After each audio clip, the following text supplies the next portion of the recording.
You close 4 browser tabs at 9 p.m. and stare at a phone lighting up with someone else's emergency. By the end of this, you will have the 3-second rule that stops you from saying yes when you mean no, and the practical shift that dissolves the guilt behind it. You already had plans for tonight. You had an evening to rest, or work on your own project, or sleep. But someone asked for a favor, and before your brain could even weigh the cost, you heard yourself say yes. Now you sit at your desk, tired and hollow. You feel a quiet, bitter resentment rising in your chest. You tell yourself the problem is simple. You care too much. You believe you are just too generous for a world that takes advantage of kind people. That belief feels noble, but it misidentifies the cause. So why does being accommodating always end in bitterness? Hold that question. We will come back to that in a moment. The withheld piece is this. The part that actually does the work sits inside an ancient text that almost everyone misses. A 7th century philosopher uncovered it in the darkest night of his life, and that distinction arrives in the 3rd chapter. You already know the advice most people give you. Set aggressive boundaries, learn to be cold, and put yourself first. You have tried that advice. It feels unnatural and selfish, so you abandon it within a week and return to pleasing everyone. None of that advice is coming today. What is coming is a structural look at why your agreeableness is collapsing your energy. His name is Wonhyo. His insight explains why being too nice destroys your peace, and how true compassion operates without exhausting you. 4 clear stages explain this pattern.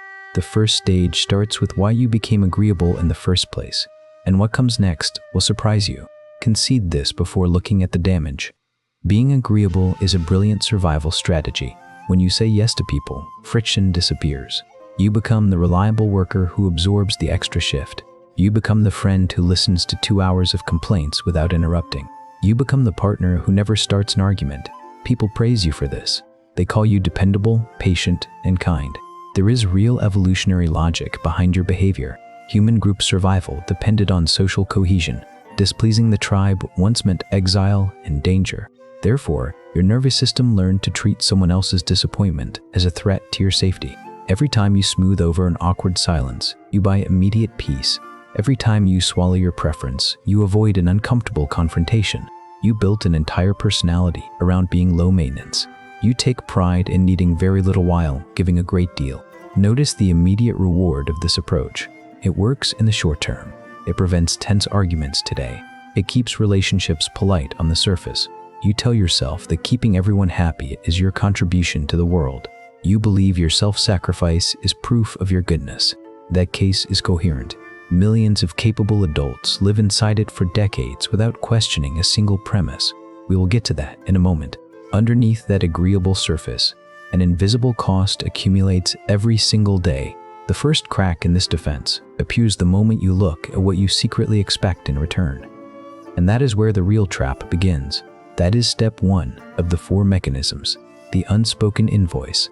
When you give energy you do not have, you are not offering a clean gift. You are entering an unspoken contract. You say yes to the extra project at work, but in your head, you expect your boss to recognize your dedication. You listen to your friend's crisis for the 5th time this month, but you expect them to check in on your week. Because you never stated these terms out loud, the other person has no idea they owe you anything. They take your yes at face value. They assume you offered help because you had the time, the energy, and the desire to give it. Then, weeks later, when they fail to return the favor, you feel an intense wave of bitterness. You think, after everything I did for them, how could they be so thoughtless? Slow down and notice what happened here. You created a private debt in your mind, kept it secret, and then judged the other person for failing to pay it back. Psychologists call this covert contracting. It is one of the most common drivers of chronic relational exhaustion. Your niceness was not free. It was an investment made to buy approval, safety, or future consideration. When the return on that investment never arrives, your agreeableness turns directly into quiet contempt. You pull away emotionally. You reply with shorter messages. You feel drained around people you used to love. If this is naming a pattern in your life, subscribe before we go further. I would rather you were here for the whole solution than leave midway. Keep that in mind before we get to the deeper trap. The problem is not only that you make secret deals, because what comes next explains why you keep repeating it. That is the second of 4 steps. Unmasking the helper's ego. Look at the identity you built around being the person who never lets anyone down. Being the one who always saves the day gives you a subtle sense of control. If everyone relies on your competence, you become indispensable. If you are always the caregiver, you never have to be vulnerable enough to ask for help yourself. Many people pleasers believe they suffer from low self-esteem. In reality, compulsive helping often conceals a very active ego.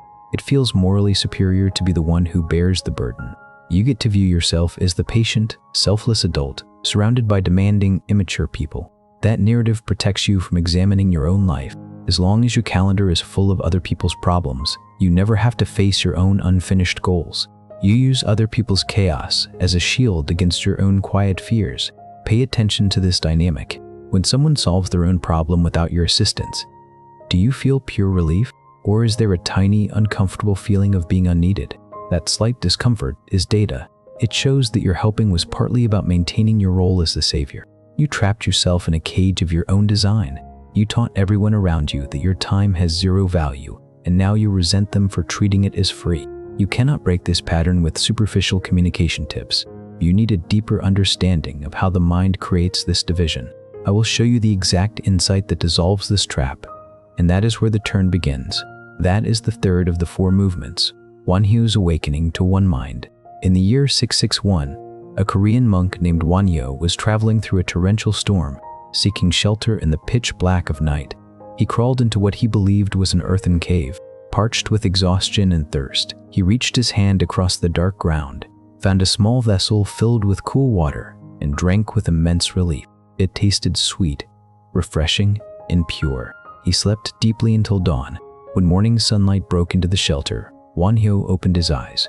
He was not in a cave. He was inside an ancient tomb surrounded by rotted skeletons.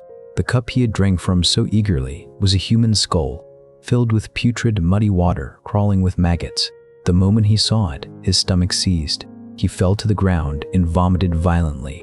Then, mid-heave in that damp tomb, a profound realization struck him like lightning. The water had not changed between midnight and sunrise.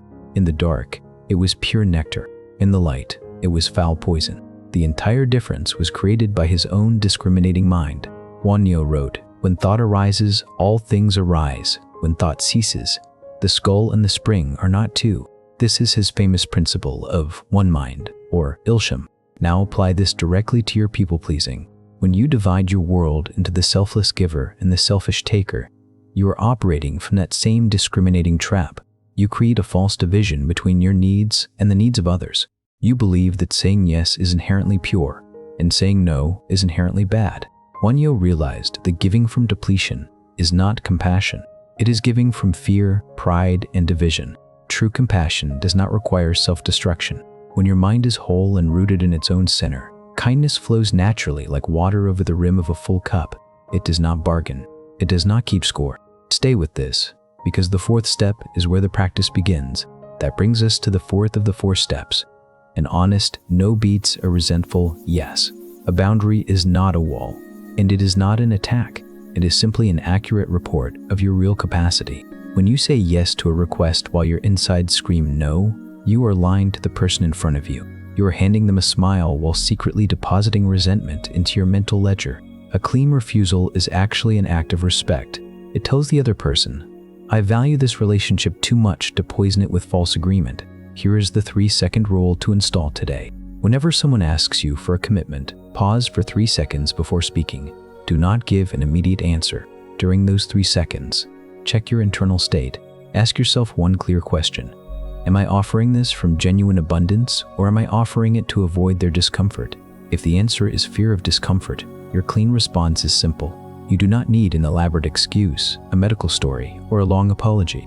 Over-explaining is just another way people-pleasers beg for permission to have boundaries. Say this, "I cannot take that on right now, but I hope it goes well." Notice how clean that sentence is. It has no hostility, no false guilt, and no room for negotiation.